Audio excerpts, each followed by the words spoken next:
Welcome to Leadership Matters, a podcast hosted by me, Steve Parker. This is a series that brings a fresh perspective to leadership, motivation, and how to succeed by talking to a diverse range of CEOs, business managers, and world-class talent. We also offer some personal tips to help you in your career. Each episode aims to provide a snapshot into the life and philosophy of some of Taiwan and the world's most successful leaders, and to find out more about why leadership matters.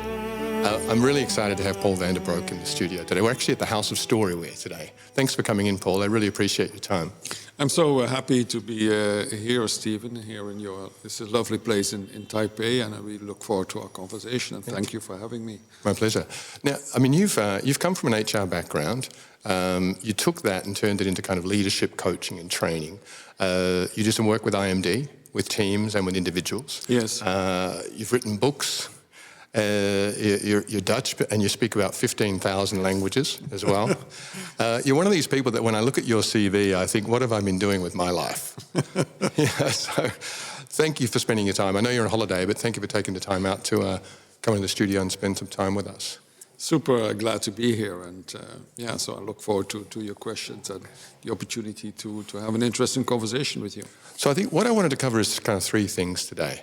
There's your background, where you've come from, and the kind of the philosophy of leadership that has instilled in you.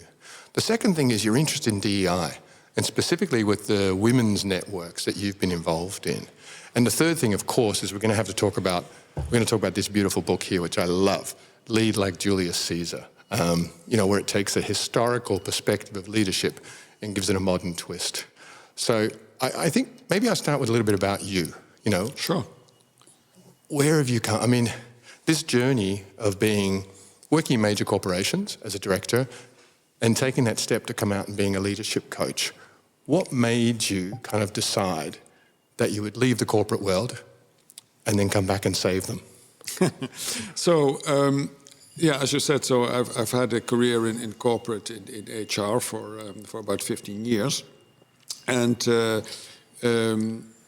in that position of HR, you have the opportunity to observe what works and what doesn't work, particularly in the large, complex organization I worked for. And what I observed was that anything a person in a leadership position does brings a result.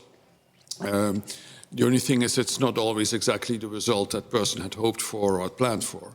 And what I notice is that the difference between the result you want to get and the result you actually get as a leader is often a matter of behavior, communication, in short, human interaction.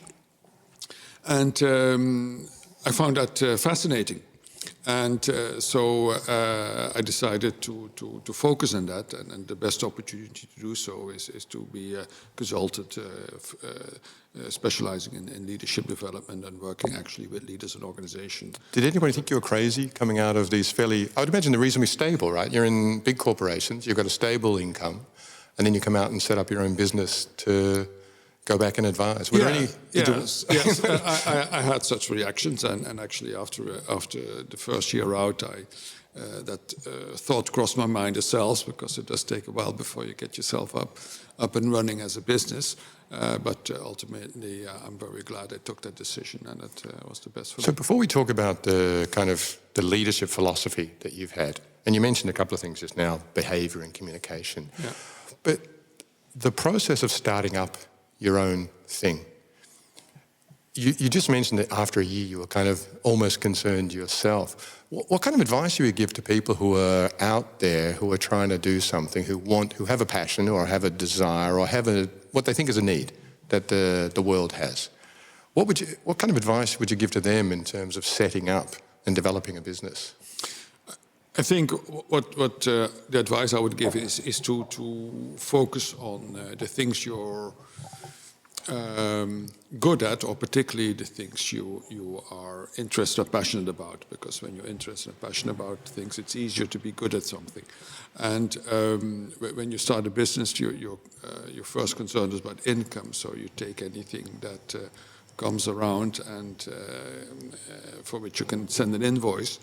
but not necessarily lets you do the things you're good at, and you find out that it's difficult to make a sustainable business out of that. But once you've found your way and also able to build up a reputation, then it gets more easy. So I think the advice is to focus on, even if it's difficult in the beginning, to focus on what you're good and passionate about, and develop that, and in that way also make yourself unique and valuable. I think that's what it's about. I remember Chris Rock, who's an actor, an American comedian, he basically said that, follow your passion so long as your passion's hiring. Yeah, of course, there's a limit to what you can do, because you see people struggling with ideas, and they're very interested in and going for, but not necessarily gain traction. And there's a point, of course, where you have to say, well, this is not working, let's go for something else. But you should give yourself some time, and as from the beginning, focus on that, what you're good at, so that you really can test it out if it really works. So we're going to talk about lead like Julius Caesar in a little while, but this is not the first book you've written. Correct. You've written books on women's leadership. Yeah. You've written things on DEI. Yeah. You've done a lot of work in DEI. Where did this passion come from? It comes from my time in the corporate world, really, because what I'm really interested in is how to make organizations more productive.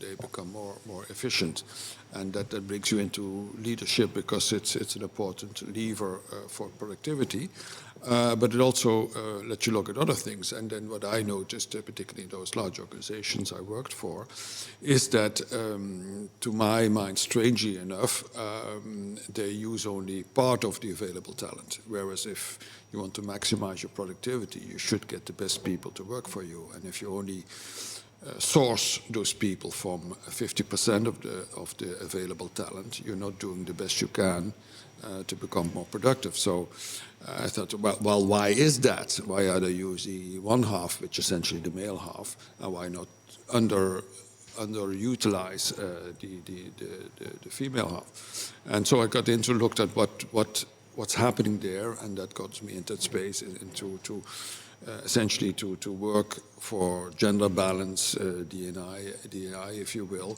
in order to help organizations to become more productive. So it's really from an economic perspective that I'm motivated to work on that. So I think this is fascinating, because often when you talk about DEI, there's an element of emotion that comes into the conversation.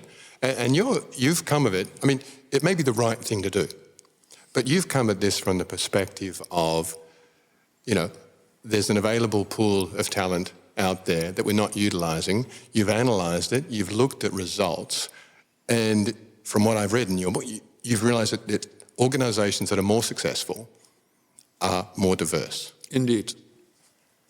That's my lead into you to offer me some more of that kind of information about that. Yeah, so in principle, but then you get into difficulties, because just to put different people together is not enough, because the reality is the more different people are, the more difficult for them it is initially to work together. So it's much so to gain traction in the short term. It's easier to put teams together which are homogeneous. But if a diverse team learns how to work together, and there is an important role for whoever is leading the team or the organization, then this additional benefits comes into play, and teams and organizations become more productive, because they really then leverage this difference in creativity, in ideas, in way of working, and so forth. Because I see this often with leaders, especially and I'm not complaining about Taiwan, but I mean, in terms of DEI, we're very advanced in certain ways, but in other ways, maybe, because we're a lot of SMEs. We're 85% SMEs in Taiwan. Now, there's nothing wrong with that, but sometimes the SMEs are kind of single person, single thought led. And so you have a leader who is, this is the way it's got to be done, and they're often startups, and you need that passion, you need that kind of approach. But what I hear from some of the SMEs that I talk to are, DEI is more difficult and it's not worth it because, especially like hiring people from other countries or other cultures or something like that, or, people with different thoughts just get in the way of the kind of the direction. What would you say to people like that when they're, if people are responding in that way? Well, the interesting thing is, and I don't know whether that's the case in Taiwan, but certainly the case in Europe and in certain countries where SMEs are very important, or family businesses in general, like in Italy or in Germany. You see that there, when it comes to gender balance at least, they are pretty good with regard to the members of the family. So once, let's say, they have no problem with a woman leader, on the contrary, as long as she's a member of the family. Yeah? And, but that is also explained in a way because in that family configuration, while growing up, they've also learned to work together. And these difficulties in cooperation between different people have been resolved by that living together over time in those situations, and that's how it works. Now, when it works to external people who are different from different countries, for example, integrating them into an SME, I would say to them, look what they bring to you, and make sure that those people are put in a. 你有没有什么最感动的一次经验？有一次在一间小学，然后就是全部都散场，突然有一个小男孩走过来拍拍我，老师，我可以把我的手指头给你。大家好，我是阿 Ken， 想听新鲜事、新奇事、新故事吗？现在就搜寻一银陪你聊心事，跟着我一起出发。And make sure that those people are put in a place where they can actually add that value. Because I think the most important thing to reduce resistance against diversity, if people see, well, there's a value that this person brings. Yeah? If you have a Taiwanese SME, for example, who wants to, export to Germany, it would be helpful for them to have a German speaker. You would imagine. Yeah. And so that added value can then be used to integrate that person in a way into that different culture. So I think this is an incredibly practical response to DEI. Because often, as I said at the beginning, often people put this emotional thing. They think of it's more of being like rights, that people have the right to work or something like that. But actually what you're saying is that DEI adds value because you are bringing in additional value to what you already have. Yeah. And therefore also when you, as often happens, they have an all-male team and they bring in a woman and it's sold as, okay, this is the thing to do. We need to be equal opportunity and therefore have now a woman in the team.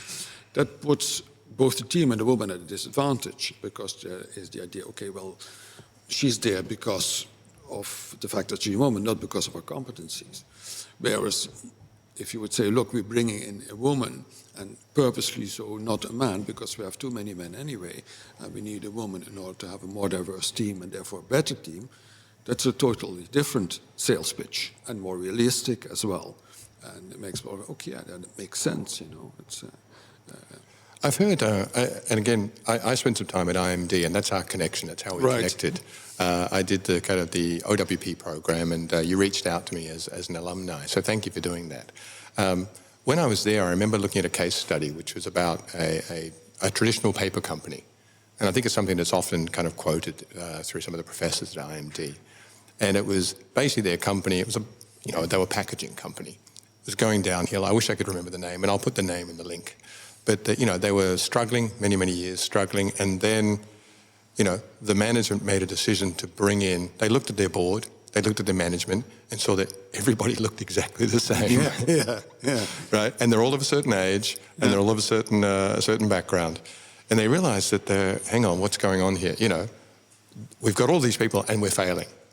So they brought in 40 years younger people into the company who suddenly told them all about kind of, upcycling, recycling, the way the world was concerned about certain things. And they realized that the market had changed but they hadn't. Exactly. And I think it's a wonderful story about how DEI can actually help a company to turn around. Yeah, absolutely. Yeah. Now, you also do, you've written a play. Indeed. About DEI. Tell me a little bit about that. Yeah, so it's based on, or at least inspiration comes from the other book I've written about 4 successful women leaders, historic women leaders or queens, and with 2 female artists. I used that as an inspiration to write a play about women leadership. So it's a 25-minute play, and it showcases 4 different women leaders in different situations with both their difficulties as well as their successes. And in rapid succession, it showcases a number of very realistic situations junior, more senior women leaders come across when they're working in an organization. And you find that this play, putting this on, has this helped to get the message of DEI in a more effective way? Definitely. So it's not a play which brings about a certain message about this, it should be done this, or organizations should do this, that, or the other. It just showcases reality. And we've played it several times in organizations and in universities, always for a mixed audience, so men and women, and then followed by discussion or workshop and so forth. And it works very well because people recognize either themselves or a colleague or a situation in their organization, and it gives them a great opportunity to talk from that reality about, okay, what's going on in our place, or what can we do differently and better in order to make our organization better without necessarily advantaging or disadvantaging either gender. And it also leads to a better understanding and cooperation between men and women, apart from the fact that it helps women leaders to in the development and see how they can become better in the organization. And you've been touring this program? Yes. Yeah. Wow. Any chance you can come out to Taiwan? Yeah, would love to. I mean, if there's a place for us here to help organizations with a gender balance, absolutely. Okay, you all heard that. There may be a chance to come out to Taiwan. So if you're interested, let me know. Just send me a message. The details are down below. We'll find out. We'll put some links on here and maybe some some information absolutely. about this show. Yeah. I want to move on to your book now because this book is fascinating. The DEI stuff is super interesting, and I can see there's a definite kind of progression from where you were to kind of what you've been helping the community to learn, helping the business community to get better at. The historical stuff is just something that's fascinating to me, that you've had a look at, because often I think with business, people look at what is new. You know, what is the latest thing? There's like a business magazine or there's like the latest kind of theory on leadership, and suddenly everything has to be a certain way. You know, let's all change and do it this way, you know. It's all agile thinking now. We throw out all our SOPs and just constantly, reinvent the wheel as we go through. That's what the philosophy is now. But you're looking at historical figures. So in the book, Lead Like Julius Caesar. I mean, Julius Caesar, it's how many years ago are we talking now? Well, a bit more than 2,000. Right, yeah, right. Yeah. I mean, I did Greek and Roman history in high school, and I loved it, absolutely loved it. But I never thought about looking at that period of time for my leadership development. Where did this come from? So it comes from my original studies. So I'm a historian by background, studied ancient history, did a PhD already about leadership in ancient Rome, including Julius Caesar, who was one of the leaders I looked at that time. So that interest about history and leadership has been with me from the beginning of my studies. And I've always kept on that every once in a while, going back to it, using it sometimes also in my work as a coach or development professional. And how do people respond when you say, look, by the way, here's some lessons from Julius Caesar? Well, generally positively, because the thing is, and that's why all the reasons to choose Julius Caesar, because yes, because he's very known. There's a lot written about him, and you can ask yourself why should you add something to that? But because he's so iconic, and we still refer to him. I mean, if you talk about the Tsar, even the U.S. government nowadays uses Tsar, which is Caesar's name. used in a Russian fashion, and it refers to him as a leader. So that's not for nothing that his last name became a title, or Kaiser in German, and so forth. So that is one of the many reasons why Caesar is still present today and being referred to, and that's one of the reasons where it's worthwhile to look at him. Plus the fact that, we do know a lot about him, unlike other periods of figures in history. So there is the opportunity to look at him in a way as I look in my coaching practice at current and modern leaders, because the data are there, so you can use them. No, I really enjoyed the book. Thank you for this, and we'll make some copies available in Taiwan at a special discount arranged by Paul. Thank you so much for that. I really appreciate it. I broke it down in kind of 5 areas for me. Feel free to correct me, but I've got leadership development. So he came from, essentially he was what they call like high potential youth, right? And then he obviously ended up being the Caesar. What are the lessons that we get from this period, this kind of development from, classic high potential youth into being the absolute leader of the ancient world? Yeah. So Caesar is an example of building a career through a structured career system, as you have in big organizations, whether it's public or private. Those structured career systems used to be much more prevalent in the past. I mean, it's the one I learned to work with when I developed people's careers in Royal Dutch Shell, where I started my career in HR. It's gotten out of fashion with organization. I think Caesar shows that actually there's some use in having such a structured system, which gives talent the opportunity to move from one position to the other with increasing responsibilities and developing their competencies. Having said that, it's also the other example that Caesar showed is that a person, a high potential is not enough. You also should actively use that high potential in that structured career to get the experiences that are valuable to you and that help you learn.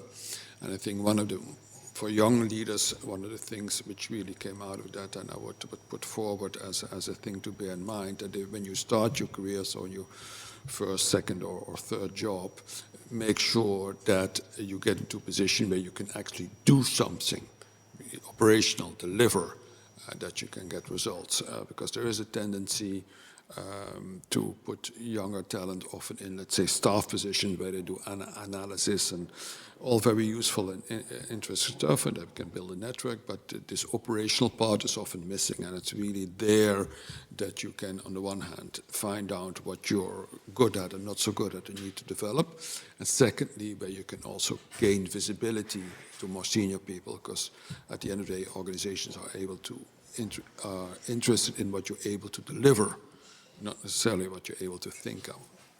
How would someone who's in that position, imagine you're in a company, you're Julius Caesar, you're not in a position that you want to be in. You don't have this visibility that you talk about. Yeah. You're not in a position where you're accountable for anything. You have nothing that you have to deliver. You're basically photocopying. Yeah. Yeah. What would be your advice to people that you would work with and to develop that? Two things.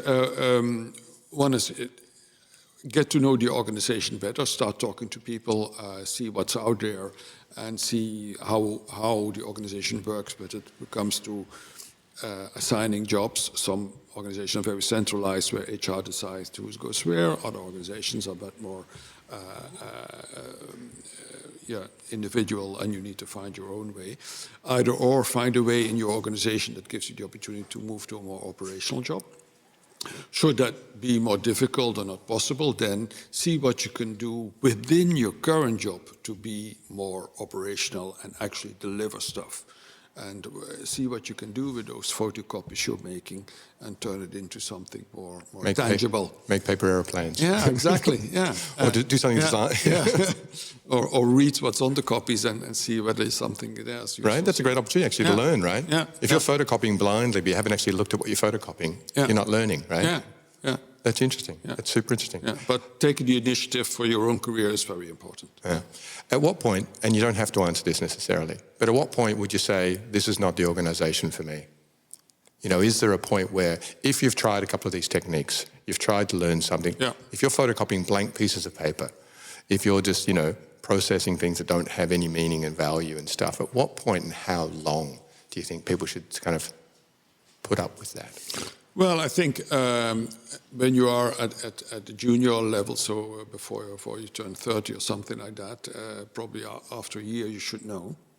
Later it can take a bit longer. But it's very important also to realize what is going on, because there's also sometimes younger people can fall in the tendency to blame everybody else except for themselves. So it's also important to develop your self-awareness and see, okay, what have I done or what have I not done or what I could do differently in this situation before actually deciding, well, it's not me, it's the job, and therefore I need to leave. I personally, this is a personal view, I think that self-awareness is the single most important attribute for any leader. I don't know if you agree with that. No, absolutely. And to come back to Caesar, that's ultimately what led to the tragic end and sudden death of his career. And we'll get to that. So and Caesar also shows that you can get very, very far without necessarily having that self-awareness that you need. But there's a point where to come back to haunt you. What's also interesting, I think, about Caesar is this kind of, and again, if I'm not quoting it correctly, feel free to correct me, but this kind of follower and leader dynamic that developed. Yeah. It's very much a kind of a cult of Caesar that developed, and you express that quite strongly. Yeah. So in that respect, Caesar developed a very loyal following, particularly, and that's where D&I comes in.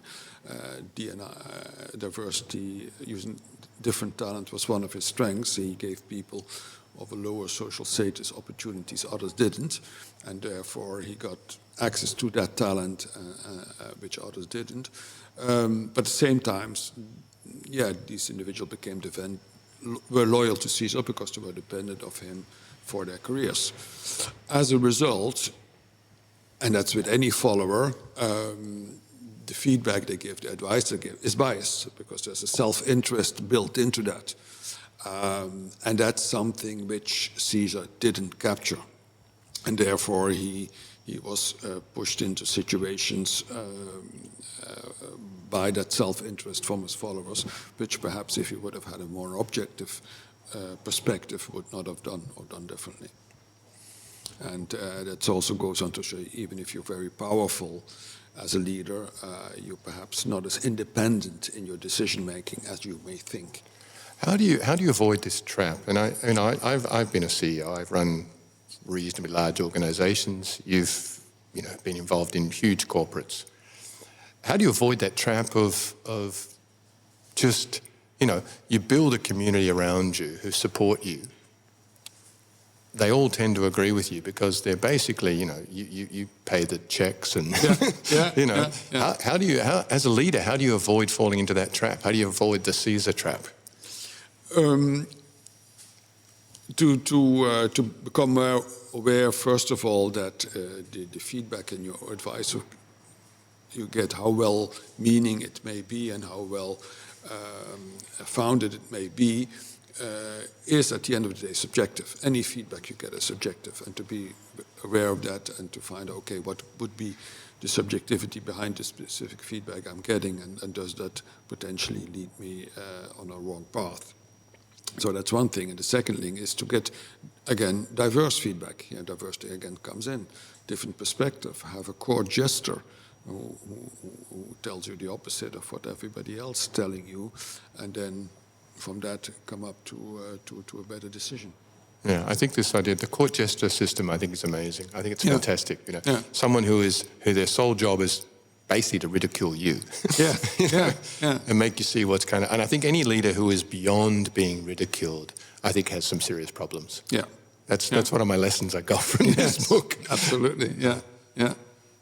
But I think one of the things that you actually admire Caesar for, I get from this book, is his ability to make these strategic decisions. Obviously, the achievements during his time were phenomenal. Whether you support them or not, whether you support... And I don't want to get too political here, but, they invaded a few countries. Yes. They went out, they spread the doctrine of Rome, etc., all around the world, and they brought value to the places they went to in many cases, right?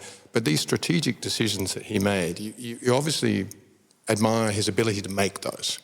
Whether the results are the right results or not, from a personal point of view, is a whole different question. Yeah. But you admire this, and this is something that he's obviously very, very good at. Yeah. How do you think he came to have this kind of, was this a natural, innate ability? He learned it. He learned it from people around him. He had good people around him. How do you think this whole thing developed? Well, he did, to pick up on your last point, he had a knack for not only recruiting diverse talent, but also diverse talent in the sense of having a number of specialists around him who helped him, whether that's with technology or with his army or legal things, so forth, logistics. So he was recognized that ability of specialists and used that expertise to come to better decisions, also strategically.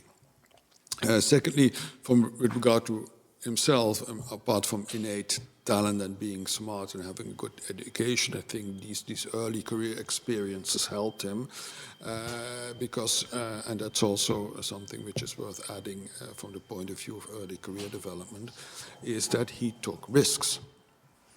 And through those risks, he discovered things, what works and what doesn't work, what he is able to do, not able to do. And I think these risk-taking early on are important because, well, there is less at stake if you're in a more junior position. You can allow yourself to get things wrong, to make mistakes, to take risks. If you're 20 years down the road in your career, it's different at a more senior level. I think that also helps you to find, okay, at a smaller level, what works, doesn't work, and to use that to its advantage later on. So you feel like I'm hearing from you, you're saying we need to take the risks early on in our career. Yes. To learn from those. Yes. And this is partly what Julius Caesar has obviously done. Yeah. He's made some mistakes, and he's learned from those, and he's got better from them. Yeah. Okay. As you get older, as you get longer in your career, the mistakes hopefully would become less. Do you still take risks? Definitely. I mean, you left a career, a fairly stable career, and moved out on your own. That's a risk. Absolutely, and so yes, you cannot avoid taking risks. On the contrary, I mean, risks are connected to opportunities, so you need to take risks. But the thing is, when you learn from early on what it means to take a risk and what type of analysis perhaps you should do beforehand before deciding on do I do this or not, it helps you later on to do similar analysis when there's more at stake.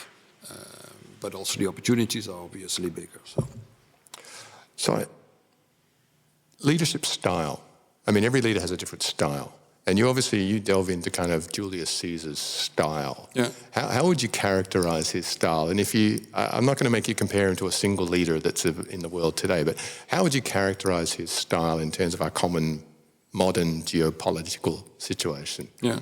So he was very connected to the people working for him, his followers. So he was very committed to deliver on the promises he had towards them, and that helped him to gain also people who were willing to work for him and were very highly motivated.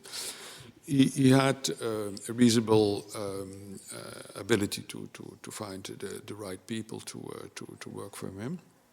And I think his values were important. He was a forgiving person. That's interesting. One mistake is okay. Second mistake, mistake was quite unforgiving. But he allowed people to, the first time around, to make a mistake or even to fight against him. But once the fighting was over, he was happy to forget and forgive. And that that also gained him an important, first of all, his leadership brand. He was known for that, and also gained him a following. Other than that, I think it's important to recognize that he was somewhat aloof. He was not a person who found it easy to express his emotions and his feelings. And that created a certain distance at the same time with not only the people working for him, but also generally his stakeholders and network. Do you think that the aloofness, is that an advantage or a disadvantage? I think it's a disadvantage. Okay. Yeah, because it would have helped Caesar if he would have been more explaining about what he thought and felt for people to understand reading where he was going at and so forth. Yeah. But there is a philosophy of leadership where the leader often, this is why there are kind of CEO kind of groups to get together where people can share experiences and people come to IMD to learn and have coaches and leadership, because leadership is of its very nature quite lonely sometimes. Yes, it is. Yeah. And is this aloofness? I mean, do you have to be a separate person to be a good leader? Well, you have to be clear about the difference, particularly in roles. It's not about becoming buddy-buddy with everybody. But nevertheless, and that brings back to something which is quite modern nowadays. It's trendy, but it's also true. There's authenticity. So, I mean, you are a person as a leader, and the comparison I often make is that, with the opera, the opera is something which is always, the essence is always the same. The music is the same, the text is the same, the rules are the same, so forth.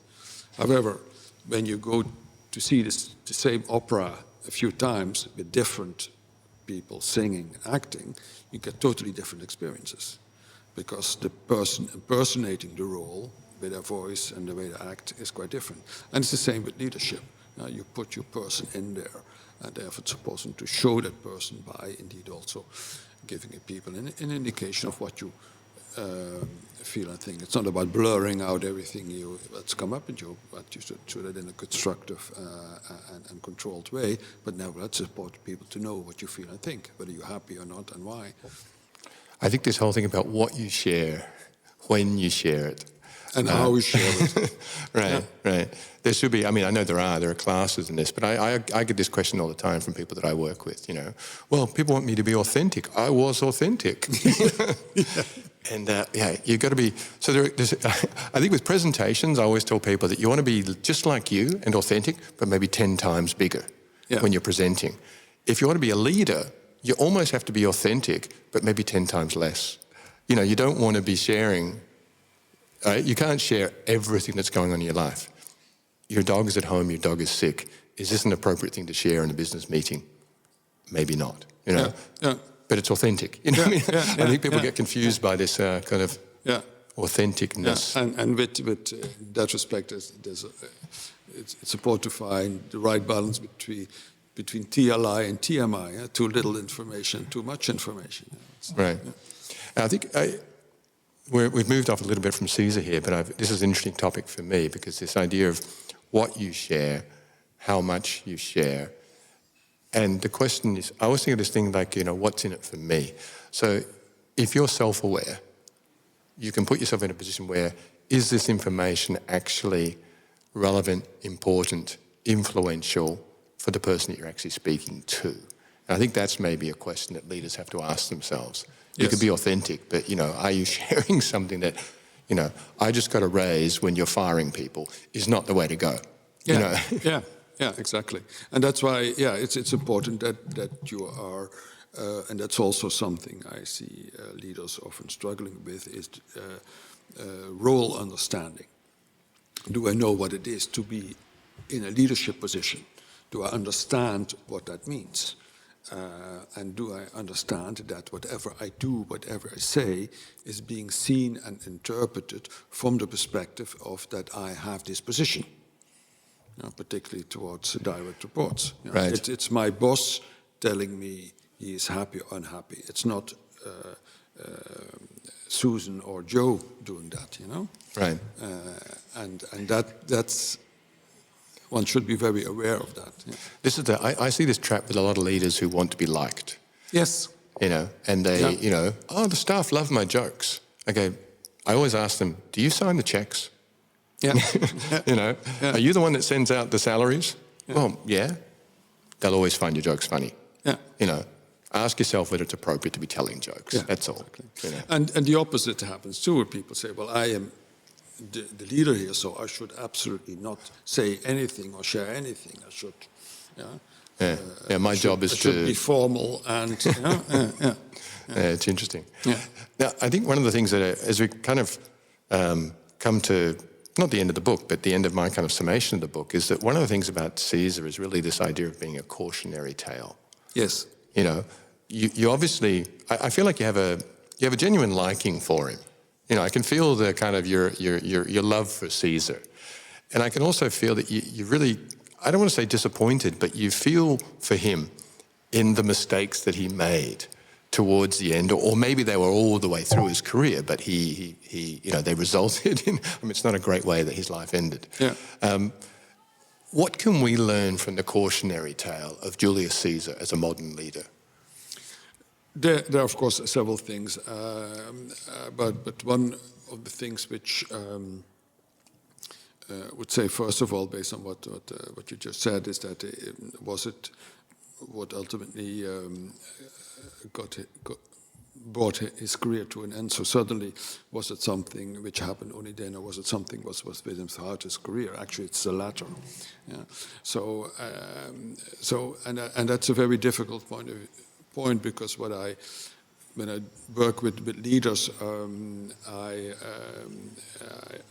I often notice that they tend to focus on the weaknesses and in their development, and I'm saying, well, that's not always the best thing to do, because sometimes, and Caesar to some extent shows that too, you get better return on investment of your development if you work to use your strengths more or in different ways, rather than at working at something which, whatever you do, you're never going to be good at. But there's a comma after that, and after that comma comes, however, there may be some weaknesses which are at a level where they may sabotage you sooner or later. And that's what happened to Caesar, where there's this one particular competency which has to do with emotional intelligence towards groups, is something which he missed. He was unable to sense what was going on under the surface with larger groups, as opposed to with individuals, and therefore unable to influence, and therefore unable to pick up dissatisfaction. And that happened a few times through his career, and always because the guy was very, very good, was able to come back and turn things around for the better, until that last time when he was unable to do so. But the same pattern happened over time, and therefore it's very important for leaders to look at, the self-awareness against, what I'm doing right, what I'm doing wrong, and what could the consequences be, and where should I focus on more on my strengths or more on a particular weakness. And there's no one-size-fits-all, so I can't give an offer, do 1, 2, 3, and then you're done. No, it's very individual, both from the point of view of the leader, their set of competencies, their capabilities, and the situation, the context, the organization they're working in. So I think one of I always ask myself a question, is how big is big enough? Yeah. Right? Yeah. And I think with the empire, Julius Caesar and the development of the empire, I mean, one of those questions has to be asked is, at what point could he have stopped, or should he have stopped, and would it have been enough? You know, I remember Dr. Suzuki in the 80s was talking about the economics of actually reduction. Yeah. You know, we don't have to keep growing forever. We need to look at, maybe our goals should be to reduce. Yeah. You know, did Caesar just simply overreach and try to become too big? The interesting thing about Caesar in that regard is that it has to do very much with his personality. So he was driven to bring about good results and to be admired for that. And that was very much in line with the meritocratic value system of the organization he worked for, the Roman Republic, and the society he was part of. And these drivers were essentially imbued by his family. He was driven to not only to do good for the Republic, the organization he worked with, but also to better his family, which which had lost status, and he was there, followed in his father's footsteps, as well as supported very much strongly pushed by his mother to bring that family back to the place at the top where it belonged. And so therefore, there was no stop to that. He had to continue to go on and go on and go on and do that. And if he would have developed also perhaps some very personal objectives next to those, he may have said, well, okay, I've achieved this, now I'm going for that, and I can perhaps retire, and let other people take over. But that he missed, so he was unstoppable because he was driven by these external motivations as opposed to perhaps what he could have done for himself as a person. I feel like this is a really good lesson for founders. Yes. Right? It's the founder syndrome, isn't it? Yes, it is, absolutely. The people who build something and then don't know when to let it go. Yeah. You know? Yeah. Don't know when to enjoy the fruits of their labors. Exactly, yeah. Don't know when to I mean, retiring is I think retiring is a terrible word.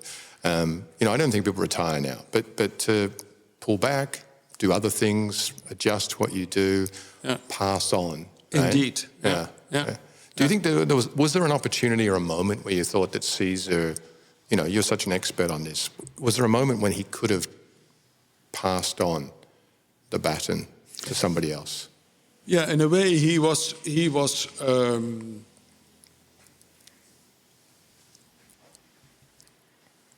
well, Caesar did not believe in, unlike what many people think, that it should be one person that should take over him. He very much believed in the system of a republic, which was a collective leadership. So he would have passed on to the institution and to the leaders in that institution who would take on from him. And he was working also on reforming that system so that would work better. So that could have worked, but he was, also in a relentless drive for achievement. He was also impatient, and that stopped him from thinking about, okay, what can I do now to develop some people around me to take over from me, as opposed to me doing everything myself, which was another of his flaws, to be too much doing himself as opposed to giving a broader delegation to people around him. But I feel like, as with a lot of companies, there's sort of there's a conflict between what I read in your book as being kind of decentralizing. Yeah. You know, kind of, maybe there's a nature of being too big, right? So government ended up being a little bit decentralized. So there are people who had positions of power and kind of spheres of influence, but also wanting to hold control over everything. You know, these are conflicting, and yet somehow they're both problems for him. Yes, and it's a very difficult balance to find, and to develop my answer a bit further on your question. I think Caesar was in that last period. He was also finally finding real joy in developing people, particularly high potentials like himself. And there were two particular. One was Cleopatra, and the other was Octavian, which ultimately became his successor, but it took a few civil wars to get there. He really enjoyed developing them into successful leaders. And I think there he set himself on a path which, having given that more attention, perhaps he could have said, well, okay, now I have developed a number of people around me who, within the institutional framework, can take over for me and take it further. And I can let go more of that. Yeah. So is there one central lesson that you would want to share with people as being kind of, you know, here's Julius Caesar, here's what you should know. You know, this is the one thing that you should take away from this. Yeah, it's at the end of the day, it really comes down to having the complete picture and information, and the way to get that is through feedback. And that means that you really have to take an active role as a leader to get feedback. You will get feedback, but it's not necessarily the complete picture. So you really have to be very active in finding that information from different people, again, the diversity aspect, but also further down in the organization, as opposed to just the people who you happen to share an office building with. So, Paul, I've really enjoyed the conversation today. Obviously, our time has to be limited. We can't go on forever. But I just wanted, if I could, to kind of share some of the things that I've got out of today. Please. I mean, I love your background.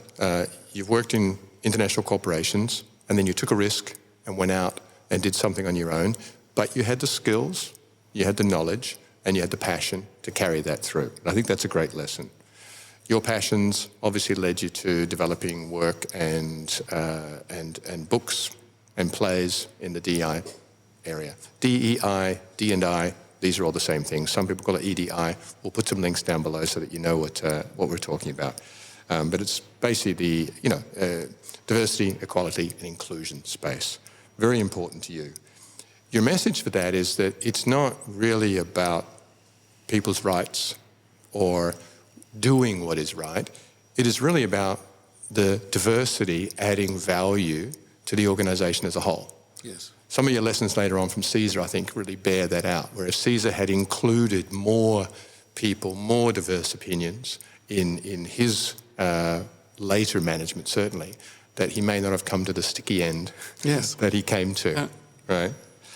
And the diversity should bring new ideas, new values, new thoughts. Shouldn't just detract from what is going on. There still needs to be a vision, but bringing in new ideas and new thoughts on something can add value.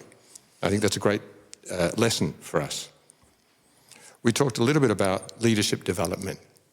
And the lesson from Caesar that I'm getting from you is that don't be afraid of following for want of a better term, corporate path, a systematic learning opportunity that you can get to be better at what you do. Yeah. We don't have to all be startup founders at the age of 14, right? Yeah. For some of us, we need to learn some things. It's taken me until the age of 50-something for me to learn certain things and be able to go out on my own and do my own thing. And the world has taught me that. The world has taught me to be better at what I want to do. His ability to learn from setbacks, to go out there, take risks, learn from those, and become better for that, really led to his being a great leader. Yeah. Certainly in the early stages, right? But the advice for you about being inside corporates is to get visibility. Find things that you can do and add value to and develop your visibility with teams. And give yourself a bit of time. Yes. Be patient, right? Doesn't have to be today or tomorrow. Certainly give yourself at least a year in an organization to work through that. We talked about the kind of follower-leader dynamic.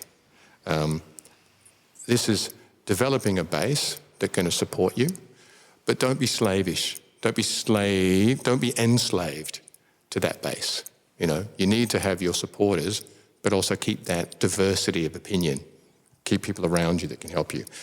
Be skeptical of advice. Right? Yes. Ask the question, why are people telling me this particular thing? Yeah. Strategic decision-making. Through the book, I get this as being something that's very important, something that you value highly. And we can take lessons from Caesar and how he made great strategic decisions and was very successful in that. Up until, I would argue, the end. Right? And I'm not spoiling the movie here. We all know how it ends. Right? But he recruited specialists in areas that he needed, which is something I think we all need to learn to do. Reach out to find talent. We are not, all of us, great marketers, great salespeople, great managers, great operations people, great accountants. We need to have people who are good and skilled at these various different things. And again, this learning through failure as he went through. He constantly, the impression I get from you and from the book is that he reinvented himself. Learned from the failure, got better at it. Again, until the end. Until the end, yeah. That's right. Yeah. His personality, he developed his own leadership style. And where he maybe had some weaknesses were being a little bit too aloof, being apart from his people. But he had a kind of a follower, he had a cult. He had a leadership style. He had a personality that people wanted to follow. Ultimately, at the end, when he'd raised people up to be equal to him, they wanted more from him than he was able to deliver. Yeah. and that's where that kind of separation of person from position really he struggled with that to connect to the people around him. And obviously the cautionary lessons, which I get from the Caesar story, focus on your strengths, but don't allow your weaknesses to be so strong that they will sabotage your entire thing. So if you have an obvious weakness, it makes you weak. Yeah, and particularly if it's a weakness which brings about a failure or difficulty a second or third time. Right. And you talked also about, which is interesting, where he was very forgiving of a first mistake. Yeah. And extremely unforgiving yes. of a second mistake. Yeah.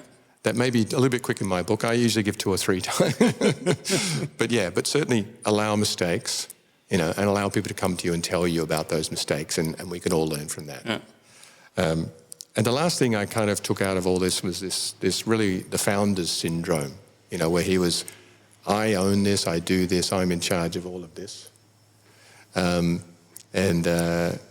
I do this, I own this, I'm in charge of all of this, but not allowing, or at least not quickly enough, for the next generation or the next group of leaders to take over and have positions of authority. Yeah. And I see that as being kind of really the biggest reason for his downfall. Yeah. As we kind of round this up, is there a final lesson that you'd just like to share with everyone? Well, just based on the last thing you said, I think with this aloofness, as I said, he didn't explain enough, neither his feelings nor his thoughts. I'm doing this because I want to go in that direction, and therefore, and that because of that, people filled in their own gaps. And what he did could be easily and was interpreted by some until this day as saying, well, the things he was doing was in the direction of him becoming to be dictator in the modern sense of the term, or king and so forth, which was not the case. He was restructuring and had other ideas, but he did not explain it. So people filled in the gaps that, he must be doing this because that's what I see. Without knowing what's really behind there. So this communication about telling people, again, what you feel and what you think, in a constructive way, realizing what position you have, that you're speaking from your role as opposed from your person, but nevertheless you need to tell it to people and explain. Leaders need to communicate. Yeah. Tell people what you're doing, tell people why you're doing it. Yeah, and then also what's in it for them. Paul Vanderbroeck, thank you very much for your time today. It's been amazing. Thank you so much, Steve. It was a pleasure to be here, and thanks again for having me here on your show. You can listen to this podcast live on the 4th Monday of every month on ICRT, and after that on the ICRT website, Apple Podcasts, Spotify, or wherever you get your podcasts. Just search for Leadership Matters by Stephen Parker. You can also check out my social media. I'm on Facebook, Twitter, LinkedIn, Instagram, you name it. We'll see you next time.